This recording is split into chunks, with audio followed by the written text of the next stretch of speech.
ሰላም ቤተሰቦች እንዴት ናችሁ? ዛሬ ሌላኛውን የቃል ክፍል ይዤላችሁ መጥቻለሁ። እንደተለመደው ዛሬ ስለ መስተዋድድ ወይም ስለ ፕሪፖዚሽንስ የምናይ ይሆናል። እስከ ትምህርታችን ማብቂያ ድረስ አብራችሁን ትቆዩ በአክብሮት ጠይቃለሁ። መስተዋድድ ኦር ፕሪፖዚሽን መስተዋድድ ውእቱ አሃድ ቃል ዘያስተዋድድ ቃላተ አው ተውላጠ ስም እለ ይትረከቡ እምነ አሃዱ አረፍተ ነገር። መስተዋድድ ማለት ከስሙ እንደምንረዳው አንዱን ቃል ከሌላው ቃል የሚያዋድድ ወይም አረፍተ ነገርን ከሌላ አረፍተ ነገር ላይ የሚያዋድድ ወይም የሚያስማማ ቃል መስተዋድድ ይባላል ማለት ነው። መስተዋድዳን ቃላት እየወድቁ በመልዕልተ አንቀጽ ወባሕቱ ይወድቁ በመልዕልተ ስም ወልዱኒ እንዘ ይትሌለዩ በነቁጥ ወኢይትሌለዩ በነቁጥ። እሺ፣ እነዚህ መስተዋድዳን ቃላት በግስ በአንቀጽ ወይም በግስ ላይ አይወድቁም። ለምሳሌ በባለፈው ትምህርታችን ላይ ስለ መስተጻምር ወይም ስለ ኮንጃንክሽንስ አይተን ነበር አይደል? ስለዚህ መስተጻምሮች በምን ላይ ነው የሚወድቁ ብለናል? ጸባያቸው በግስ ላይ ወይም በአንቀጽ ላይ ነው ሁሉም መስተጻምሮች የሚወድቁት። ወይ በኃላፊ አንቀጽ ወይ በትንቢት አንቀጽ ላይ የወደቁ ነው አረፍተ ነገሩን የሚያጣምሩልን። መስተዋድዳን ቃላት ግን በአንቀጽ ላይ ሳይሆን የሚወርዱት ወይም በግስ ላይ ሳይሆን የሚወድቁት እንዘ ይወድቁ በመልዕልተ ስም በስም ላይ ነው የሚወድቁት። ከስም በፊት እየተገኙ ስለዛ ስም የበለጠ ወይም ስለ አረፍተ ነገሩ የተሟላ ሀሳብ የሚሰጡን የቃል ክፍሎችን ነው መስተዋድድ የምንላቸው። እስኪ በምሳሌ እንያቸው እነዚህን መስተዋድዳን ቃላትን።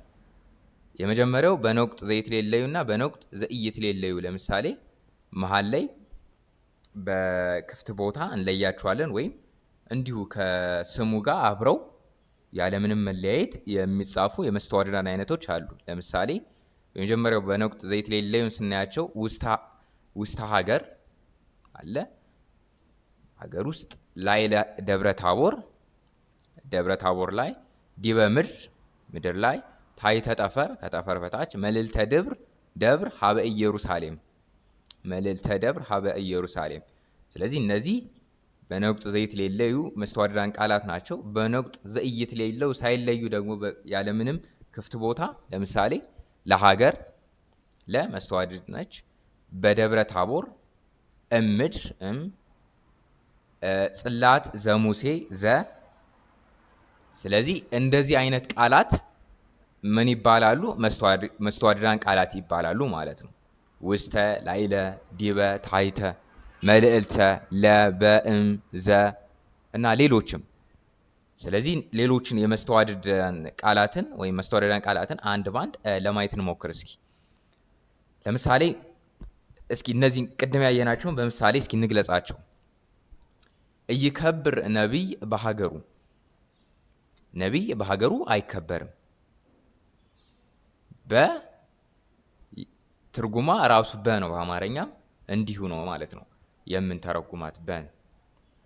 ሁለተኛው ኢትበሉ ለጌሰም ጌሰምሰ ትሄል ለርእሳ፣ ለነገ አትበሉ ነገ ለራሷ ታስባለችና። ስለዚህ እዚህ ጋር ሁለቱ የተሰመረባቸው ለለ መስተዋድዳን እንደ ቃል የሚያገለግላሉ ማለት ነው ወይም እንደ ፊደል። ሶስተኛው ዘቄጽሐር ሀቡ ለቄሳር ወዘ እግዚአብሔር ለእግዚአብሔር፣ የቄሳርን ለቄሳር ስጡ የእግዚአብሔርን ለእግዚአብሔር፣ ወይም የቄሳርን ለቄሳር እግዚአብሔርን ለእግዚአብሔር ማለት ነው። ስለዚህ ዘ የ ማለት ነው። ያው ከዚህ በፊትም አይተናል። ዘ ማለት የ ማለት ነው በአማርኛ። ለ ደግሞ ያው እንደዚሁ እንዳስቀመጥ ነው በአማርኛ ትርጉሙ ተመሳሳይ ይሆናል ማለት ነው። ቀጣዩ ወተናጸሩ ገጸ በገጽ፣ ወተናጸሩ ገጸ በገጽ፣ ፊት ለፊት ተያዩ፣ ፊት ለፊት ተያዩ ይሆናል ማለት ነው።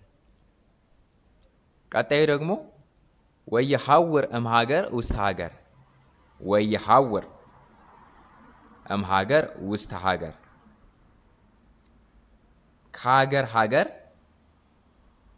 ከሀገር ከአንዱ ሀገር ወደ አንዱ ሀገር ወይም ከሀገር ሀገር ይሄዳሉ የሚል ትርጉምን ይሰጠናል ማለት ነው። ማለት ከሀገር ነው። ውስተ ደግሞ በሀገር ውስጥ ማለት ነው። ከሀገር ሀገር ይሄዳሉ የሚል ትርጉምን ይሰጠናል ማለት ነው። እሺ ወደ ቀጣዩ የህብራተ መስተዋድዳን ቃላት ስናልፍ የመጀመሪያዎቹ ዲበ፣ ላዕለ እና መልዕልተ ናቸው። ሁሉም የሚወድቁት በምን ላይ ነው ብለናል? በስም ላይ። ከእንግዲህ በኋላ የምናያቸው መስተጻምሮች በአብዛኛው መስተዋድዶች በአብዛኛው በስም ላይ ነው የሚወድቁ። ልክ መስተጻምሮች በግስ ላይ እንደወደቁት መስተዋድዶች ደግሞ በስም ላይ ነው። የሚለያቸው ዋናው ይህ ነው፣ ይህ አቀማመጣቸው ማለት ነው። ዲበ፣ ላዕለ፣ መልዕልተ ማለት ላይ ወይም በላይ ወይም ከላይ የሚል ትርጉምን ይሰጥልናል። ኢን እንግሊሽ ኦን ኦር አበቭ። ላዕለ ማለት ከላይ ወይም መልዕልተ ከላይ የሚል ትርጉምን ይዝልናል ማለት ነው። ምሳሌ ሰበኩ ሐዋርያት መልዕልተ አድባር። ሐዋርያት ከተራራ ላይ ወይም በተራራ ላይ አስተማሩ የሚል ትርጉምን ይሰጠናል። ወይም ሐዋርያት ተራራ ላይ አስተማሩ ወይም ሰበኩ የሚል ትርጉምን ይሰጥልናል ማለት ነው። ሁለተኛው ላዕለ ደብረ ታቦር አስተርአየ ብርሃነ መለኮቱ። ላዕለ ደብረ ታቦር አስተርአየ ብርሃነ መለኮቱ። በደብረ ታቦር ላይ ብርሃነ መለኮቱ ወይም የመለኮቱን ብርሃን አሳየ የሚል ትርጉምን ይይዝልናል ማለት ነው። ስለዚህ ዲበ፣ ላዕለ እና መልዕልተ ይህን ትርጉም ይይዝልናል ማለት ነው። ላይ በላይ ወይም ከላይ የሚል ትርጉምን ይይዝልናል ማለት ነው። ስለዚህ ከስም በፊት ነው የሚገቡ። ለምሳሌ መልዕልተ የሚለው አድባር ከሚለው ስም በፊት ነው የተገኘ። ለምሳሌ ደብረ ታቦር ከሚለው ስም በፊት ምን አለ? ላዕለ። ስለዚህ በዚህ መሰረት መመስረት ይቻላል የተለያዩ አረፍተ ነገሮችን። እሺ ሁለተኛው የመስተዋድድ አይነቶች ታሕተና መትሕተ ነው። እነዚህም ስም ላይ ነው የሚጨመሩት። ኑባሪያቸው ታሕተ መትሕተ ሲደመር ስም ነው። ትርጉማቸው ደግሞ ታች ወይም ከታች ወይም በታች የሚል ትርጉምን ይይዝልናል። በእንግሊዝኛው አንደር የምንለው ማለት ነው። ምሳሌ ማርያም ይእቲ መትሕተ ፈጣሪ መልዕልተ ፍጡራን። ማርያም ይእቲ መትሕተ ፈጣሪ መልዕልተ ፍጡራን። ማርያም ከፈጣሪ በታች ከፍጡራን ደግሞ በላይ፣ መልዕልተ ቅድም ያልነው በላይ ናት ማለት ነው። ማርያም ከፈጣሪ በታች ከፍጡራን በላይ ናት ማለት ነው። ስለዚህ በዚህ መሰረት መስተዋድዳን ቃላትን እያስገባን አረፍተ ነገሩ የተሟላ ትርጉም እንዲሰጥ ማድረግ ይቻላል ማለት ነው። እሺ ለቡ እሉኒ መስተዋድዳን ቃላት ይዘረዝሩ በአስርቱ መራሕያን። ይዘረዝሩ በአስርቱ መራሕያን። እነዚህን እያንዳንዱን መስተዋድዳን ቃላትን በአስሩ መራሕያን እየዘረዘር አረፍተ ነገር መመስረት ይቻላል። ለምሳሌ በኋላም በመጨረሻ ላይ በሰንጠረዥ እናየዋለን። ግን አሁን ለምሳሌ ዲቤሁና ታሕቴሁን እንይ። ዲቤሁ ማለት በሱ ላይ ውእቱን ሲገልጽ ማለት ነው። ዲቤሁ ማለት በሱ ላይ ማለት ነው። ዲቤሃ ሲሆን በሷ ላይ ይሆናል። ይእቲን ሲገልጽ ማለት ነው። ዲቤሆሙ በእነሱ ላይ፣ ዲቤሆን ለሴት ሲሆን፣ ዲቤከ በአንተ ላይ፣ ዲቤኪ በአንቺ ላይ ለሴት ሲሆን፣ ዲቤክሙ በእናንተ ላይ፣ ዲቤክን በእናንተ ላይ ለሴት ሲሆን፣ ዲቤ በእኔ ላይ፣ ዲቤነ በእኛ ላይ የሚል ትርጉምን ይዝልናል። ስለዚህ መስተዋድዳን ቃላት በአስሩ መራሕያንም መዘርዘር ይቻላል ማለት ነው። ግሶችን በአስሩ መራሕያን እንደዘረዘር ናቸው ሁሉ እነዚህንም መስተዋድዳን በአስሩ መራሕያን እየዘረዘር የተለያዩ አረፍተ ነገሮችን መዘርዘር ይቻላል ማለት ነው። ወይም የተለያዩ የግስ ቃላትን መመስረት ይቻላል ማለት ነው። ሁለተኛው ታሕቴው ነው፣ ከበታቹ ማለት ነው። ውእቱን ሲገልጽ ታሕቴሃ ከበታቿ፣ ይእቲን ሲገልጽ ታሕቴሆሙ ታሕቴሆን፣ ታሕቴከ ታሕቴኪ፣ ታሕቴክሙ፣ ታሕቴክን፣ ታሕቴ፣ ታሕቴነ። ስለዚህ እነዚህንም ቃላት ታሕቴውን በመጠቀም በአስሩ መራሕያን ያው እንደዚሁ መዘርዘር ይቻላል። መራሕያን በጣም ወሳኝ ነገር ናቸው ብለናል። ማንኛውንም ቃል ለመመስረት ውክልና የሚሰጡ ናቸው አይደለ? ስምን ተክተው የሚገቡ ተውላጠ ስሞች ለተውላጠ ስም ያገለግሉ አይደለ? ስለዚህ ማንኛውም ቃል በመራሕያን ይረባል ማለት ነው። ግስም ይረባል፣ መስተዋድድም በመራሕያን በአስሩ መራሕያን ይረባል ማለት ነው። የግዕዝ ቋንቋ ቃላት ዘሮች ማለት ይቻላል ወይም ተርም በእንግሊዘኛ ከመራሕያን ቃላት አይወጡም። በአብዛኛው በዛ መሰረት ላይ ነው የሚመሰረቱ ማለት ነው። መጽሐፍቶችን የግዕዝ መጽሐፍቶችን ለማንበብ ስንሞክር እነዚህን ቃላት በተለያዩ ቦታዎች በተለያዩ አረፍተ ነገሮች ላይ ወይም ድርሰቶች ላይ ገብተው እናገኛቸዋለን። በቅኔም እንዲሁ ማለት ነው። ወይም በስነ ግጥም በቅኔም እንዲሁ ገብቶ ማግኘት ይቻላል ማለት ነው። እሺ ሌላኛው የመስተዋድድ አይነት ውስተ፣ ውሳጤ እና ማእከለ ናቸው። እነዚህም ስም ላይ ነው የሚጨመሩት። ትርጉማቸው ውስተ ማለት ውስጥ ነው። ውሳጤ በውስጥ ወይም ከውስጥ የሚል ትርጉምን ይይዝልናል። ማእከለ ደግሞ በመካከል ማለት ነው። ውስጥ በውስጥ ወይም ከውስጥ ኢን ወይም ኢንሳይድ የምንለው ነው። ማእከለ ወይም በመካከል ኢን ዘ ሚድል የሚል ትርጉምን ይይዝልናል ማለት ነው። ያው በአብዛኛው ተቀራራቢ ነው። የአማርኛና የግዕዝ ቃላት በአብዛኞቹ ተመሳሳይ ቃላት አሉት። የቋንቋ የዘር ሀረጋቸው የዘር ግንዳቸው ተመሳሳይ ስለሆነ ሁሉም የሴም ቋንቋ ስለሆኑ ተመሳሳይነት አላቸው። ውስተ ውስጥ ማለት ነው። ውሳጤ በውስጥ ከውስጥ፣ ማእከለ በመካከል የሚል ትርጉምን ይይዝልናል ማለት ነው። ምሳሌ ሀደረ ዳንኤል ውስተ ግባ አንበሳ። ሀደረ ዳንኤል ውስተ ግባ አንበሳ። ዳንኤል በአንበሳ ግቢ ውስጥ ወይም በአንበሳ ማደሪያ ውስጥ አደረ የሚል ትርጉምን ይሰጥልናል ማለት ነው። ውስተ ግባ አንበሳ፣ በአንበሳ ማደሪያ ውስተ ማለት ውስጥ ነው ብለናል የሚል ትርጉምን ይይዝልናል። ሁለተኛው ተሰቅለ ክርስቶስ ማእከለ ክልኤ ፈያት። ተሰቅለ ክርስቶስ ማእከለ ምንድነው? በመካከል ማለት ነው። ክልኤ ፈያት፣ ክልኤ ሁለት ነው። ፈያት ያው ወንበዴዎች ወይም ሌቦች የሚል ትርጉምን ይይዝልናል። ስለዚህ ክርስቶስ በሁለት ወንበዴዎች መካከል ተሰቀለ የሚል ትርጉምን ይይዝልናል ማለት ነው። ስለዚህ ውስተ፣ ውሳጤ እና ማእከለ እንደዚህ በአረፍተ ነገር እየገቡ የተሟላ ትርጉም እንዲሰጡ ያደርጉልናል ማለት ነው። እሺ ቀጣይ ደግሞ ቅድመና ድህረ ናቸው። ቅድመም ድህረም ከስም በፊት ነው የሚገቡ፣ ያው መስተዋድዳን ቃላት ሆኖ ሲያገለግሉ ማለት ነው። ቅድመ ማለት ፊት ወይም በፊት ነው። ድህረ ኋላ ወይም በኋላ፣ ቢፎር። ድህረ ደግሞ አፍተር ይሆናል ማለት ነው። ምሳሌ ቅድመ ዳዊት ቆመ አንበሳ። ከዳዊት ፊት አንበሳ ቆመ የሚል ትርጉምን ይሰጥልናል። ድህረ ዳዊት ነግሰ ሰለሞን። ከዳዊት በፊት ማን ነገሰ? ሰለሞን ነገሰ። ከዳዊት በፊት ሰለሞን፣ ይቅርታ፣ ከዳዊት በኋላ ሰለሞን ነገሰ። ድህረ ዳዊት ነው። ድህረ ዳዊት ነግሰ ሰለሞን፣ ከዳዊት በኋላ ሰለሞን ነገሰ። ወይም ቅድመ ሰለሞን ነግሰ ዳዊት ማለት እንችላለን። ቅድመ ሰለሞን ነግሰ ዳዊት፣ ከሰለሞን በፊት ዳዊት ነገሰ የሚል ትርጉምን ይይዝልናል ማለት ነው። እሺ ሌላኛው መስተዋድድ ደግሞ ሀበ ወይም መንገለ ነው።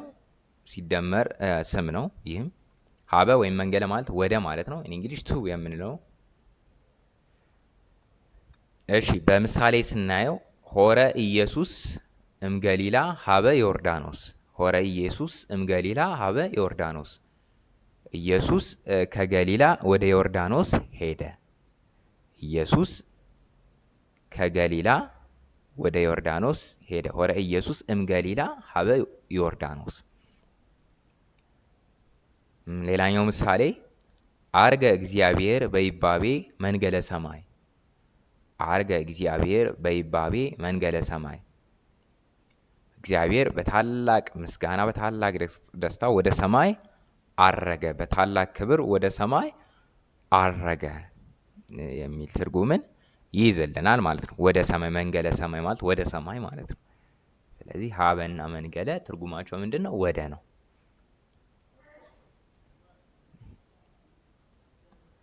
እሺ ሌላኛው የመስተዋድዳን ቃላት የምንላቸው ደግሞ ህየንተ፣ በእንተና በይነ ናቸው። እነዚህም ከስም በፊት ነው የሚገቡ። ትርጉማቸው ስለ ማለት ነው። እንግሊሽ አባውት የምንለው ነው። ምሳሌ በእንተ ማርያም መሐረና ክርስቶስ እንላለን አለ። በእንተ እግዝእትነ ማርያም መሐረና ክርስቶስ ወይም በእንተ ማርያም መሐረና ክርስቶስ። በእንተ ማለት ስለ ማርያም ብለህ ክርስቶስ ኢየሱስ ክርስቶስ ሆይ ማረን ማለት ነው። በእንተ ማርያም ማረና ክርስቶስ ማለት ስለ እመቤታችን ስለ ማርያም ብለህ ክርስቶስ ሆይ ማረን ማለት ነው። ሁለተኛው ሐዘነ አብርሃም በይነ ወልዱ፣ አብርሃም ስለ ልጁ አዘነ ማለት ነው። ስለ ልጁ ስለ ይስሐቅ አይደል? ስለ ልጁ አዘነ። ሐዘነ አብርሃም በይነ ወልዱ ወይም ሐዘነ አብርሃም ህየንተ ወልዱ ሊሆን ይችላል። በአብዛኛው በይነ ወልዱ የሚለው ተስማሚ መስተዋድድ ቃል ነው ማለት ነው። እሺ ህየንተ በእንተና በይነን ካየን ቀጣዩ መስተዋድዳን ቃላት ምንድን ነው? እም ወይም እምነ እምነ ሳይሆን እምነ። እም ማለት ከማለት ነው። እምነ ደግሞ ከይልቅ የሚል ትርጉምን ሊይዝልን ይችላል። ፍሮም ማለት ነው። ከ የሚል ትርጉምን ይይዝልናል በአማርኛው። እምድር እስከ ሰማይ ተሰማ ዜናከ፣ ከሰማይ እስከ ምድር ዜናህ ተሰማ ወይም ወሬ ተሰማ፣ ዜናህ ተሰማ የሚል ትርጉምን ይይዝልናል። እምህየ እስከ ኢየሩሳሌም በጻ ዜናሁ፣ ከዚህ እስከ ኢየሩሳሌም ዜናው ደረሰ የሚል ትርጉምን ሊይዝልን ይችላል። ትማልም መጻት እህቴ እምነ ጎንደር፣ ትማልም መጻት እህቴ እምነ ጎንደር፣ ትናንትና እህቴ ትናንትና ከጎንደር መጣች የሚል ትርጉምን ይይዝልናል ማለት ነው። ስለዚህ እስካሁን በሰራናቸው አረፍተ ነገሮችና አቀማመጦች መሰረት የመስተዋድዳን ጥቅም የተረዳችሁ ይመስለኛል። እነዚህን መስተዋድዳን በአረፍተ ነገር እያስገባችሁ ስትመሰርቱ ትርጉም እየሰጧችሁ ይሄዳሉ ማለት ነው። እዚህ ጋር ህጎቹን አቀማመጣቸውን እና በአረፍተ ነገር ምን እንደሚመስሉ ለማሳየት ወይም ለመጠቆም ያክል ነው እንጂ አረፍተ ነገሮች ውስጥ እያስገባችሁ የመጽሐፍቶችን ስታነቡ ራሳችሁ እንደያገባቡ ወይም ኮንቴክስቹዋሊ እያስገባችሁ እየተረጎማችሁ መጽሐፍቶችን ለማንበብ ወይም ለመረዳት ትችላላችሁ ብዬ አስባለሁ። እሺ ሌላኛው ደግሞ ምስለ፣ ያው ስም ነው። ከስም በፊት ነው የሚገኝ ምስለ። ትርጉሙ ከ ወይም ከጋራ ወይም በጋራ ዊዝ ኢን እንግሊሽ ዊዝ የምንለው ማለት ነው። ከና የሆነ ቃል አለው፣ ከዛ ጋራ የሚል በና ጋራ። ለምሳሌ ንኢ ማርያም ምስለ ሚካኤል ወገብርኤል፣ ማርያም ነይ ከሚካኤልና ከገብርኤል ጋራ። አያችሁት? ስሙ መሀል ላይ ያለ ሶስቱ ነጥቦች መሀል ላይ የሆነ ስም ወይም ቃል አለ ማለት ነው። እዚህ ጋር ለምሳሌ ምስለ ሚካኤል ወገብርኤል ማለት ከገብርኤልና ከሚካኤል ጋራ ማለት ነው። ንኢ ማርያም ምስለ ሚካኤል ወገብርኤል፣ ማርያም ሆይ ነይ ከገብርኤልና ከሚካኤል ጋራ ወይም ከሚካኤልና ከገብርኤል ጋራ። ሁለተኛው ዮም ሆርኩ ሀበ ቤተ ትምህርት ምስለ አብያጽየ፣ ዮም ሆርኩ ሀበ ቤተ ትምህርት ምስለ አብያጽየ፣ ዛሬ ወይም አሁን ወደ ትምህርት ቤት ሄድኩ። ከማን ጋር? ከጓደኛዬ ጋራ ወይም ከጓደኛዬ ጋር ወደ ትምህርት ቤት ሄድኩ። ምስለ ዮሴፍ ተሰደ ኢየሱስ ክርስቶስ፣ ምስለ ዮሴፍ ከዮሴፍ ጋራ ተሰደ ኢየሱስ ክርስቶስ፣ ኢየሱስ ክርስቶስ ከዮሴፍ ጋራ ተሰደደ የሚል ትርጉምን ይይዝልናል። ምስለ ዮሴፍ ተሰደ ኢየሱስ ክርስቶስ፣ ኢየሱስ ክርስቶስ ከዮሴፍ ጋራ ተሰደደ የሚል ትርጉምን ይይዝልናል ማለት ነው። እሺ ሌላኛው መስተዋድድ ደግሞ በ ወይም ለ ከስም በፊት ሲገቡ እነዚህ በቁሙ ነው፣ እንደዚሁ ነው የሚተረጎሙ። በቁም ቀሪዎች ይባላሉ እንደዚሁ ስለሚተረጎሙ ማለት ነው። በእንግሊዘኛው ደግሞ ፎር ወይም ቱ ወይም ባይ እንዳገባቡ ወይም እንደ ኮንቴክስቱ የሚል ትርጉምን ይይዝልናል ማለት ነው። ፎር ቱ ባይ። ምሳሌ ሀለው ህዝብ በፍቅር ወበሰላም፣ በፍቅርና በሰላም ህዝቦች አሉ እየኖሩ ነው ማለት ነው። ሀለው ህዝብ በፍቅር ወበሰላም፣ በሰላምና በፍቅር ወይም በፍቅርና በሰላም ህዝቦች እየኖሩ ነው ወይም ይኖራሉ ወይም ኖሩ የሚል ትርጉምን ሊይዝልን ይችላል። ኢትበሉ ለጌሰም፣ ለነገ አትበሉ። ጌሰምሰ ቴል ቅድም የመሰረትናት አንድ አረፍተ ነገር ነበረች አለ። ኢትበሉ ለጌሰም፣ ለነገ አትበሉ። ጌሰምሰ ቴሊ ለርእሳ ብለን ነበር አይደለ? ለርእሳም ለም እንደዚሁ በቁም ነው የምትተረጎም ማለት ነው። ይትበሉ ለጌሰም ለነገ አትበሉ ማለት ነው። ለጌሰ ማለት ለነገ ማለት ስለሆነ ጌሰምሰ ቴሊ ለርእሳ ብለን ቅድም ያየ ነው ማለት ነው።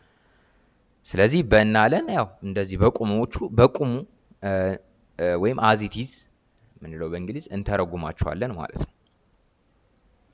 እሺ ሌላኛው እና የመጨረሻው የመስተዋድድ በዚህ ትምህርታችን የምናየው ዘ እንተ እለ ሲደመር ስም ነው። ዘ እንተ እለ እነዚህ ማለት ነው ባለ ንብረትነትን ወይም ባለቤትነትን ወይም በእንግሊዝኛው ፖሰሲቭስ የምንላቸው ናቸው የሚያመለክቱ መስተዋድዳን ቃላት ናቸው። ከስም በፊት ነው የሚገቡ። ለምሳሌ ጸምር ዘጌዴዎን የጌዲዮን ግምጃ። አሁን የጌዲዮን ምን ግምጃ ባለቤትነትን ግምጃ የማን ነው? የጌዲዮን የምትሏ ወይ ለምሳሌ የባትኖር ነው ጌዲዮን ግምጃ ትርጉም አይሰጥም አይደል? በመኖሯ ግን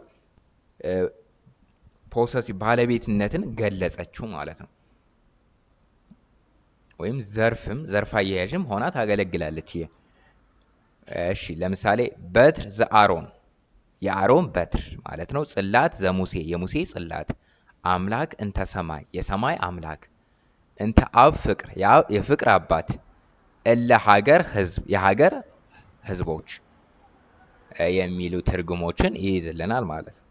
ስለዚህ ዘ እንተ እለ የሚል ትርጉምን ይይዙልናል ባለቤትነትን አመልካች መስተዋድዳን ስለሆኑ ማለት ነው።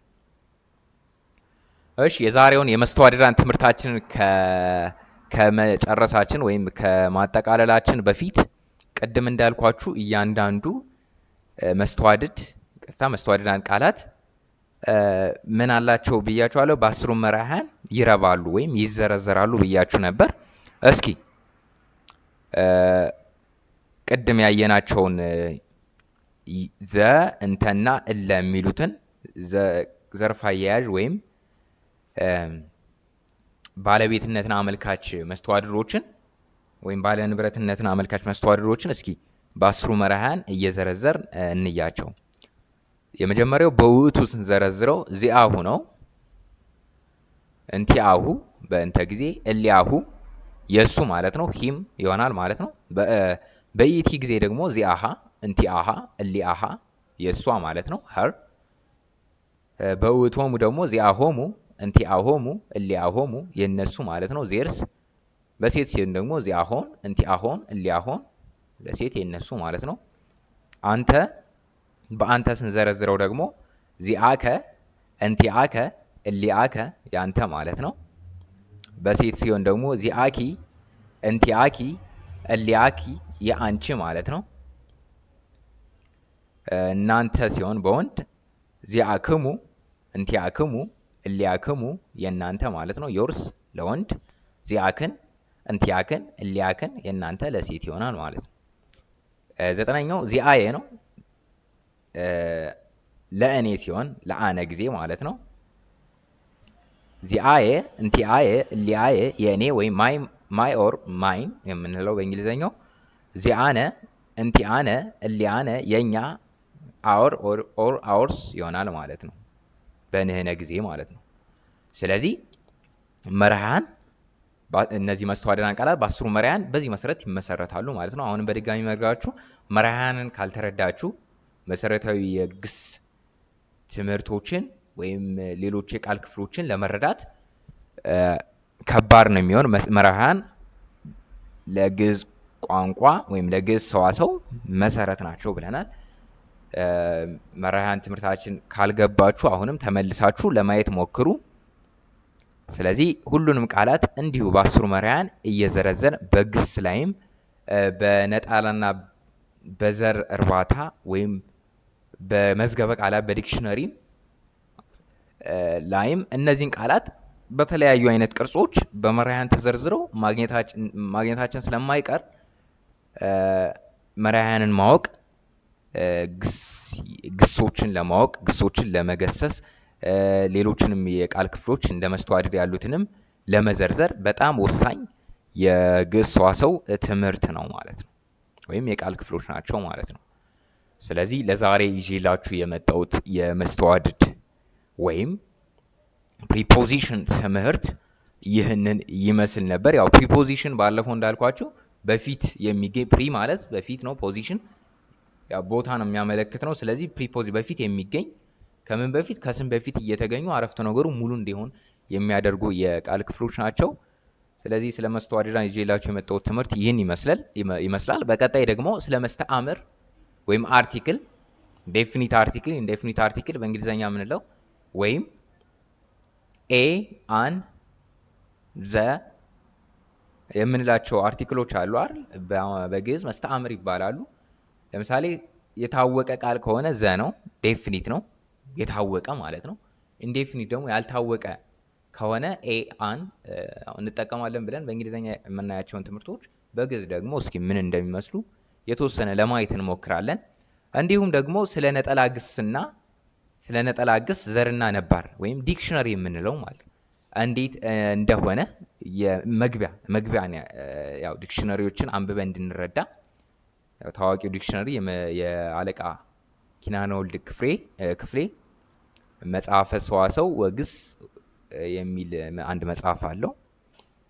ያንን መዝገበ ቃላትን ለመረዳት የሚሆን እንደ መግቢያ የሚሆን ሀሳቦችን ከመስተአምር ትምህርታችን ላይ አብሬ ይዤላችሁ የምመጣ ይሆናል።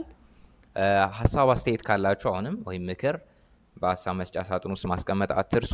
በቀጣይ በመስተአምርና በዲክሽነሪ ወይም ነጠላ ግስ ዘርና ነባር ትምህርታችን እስከምንገናኝ መልካም ጊዜ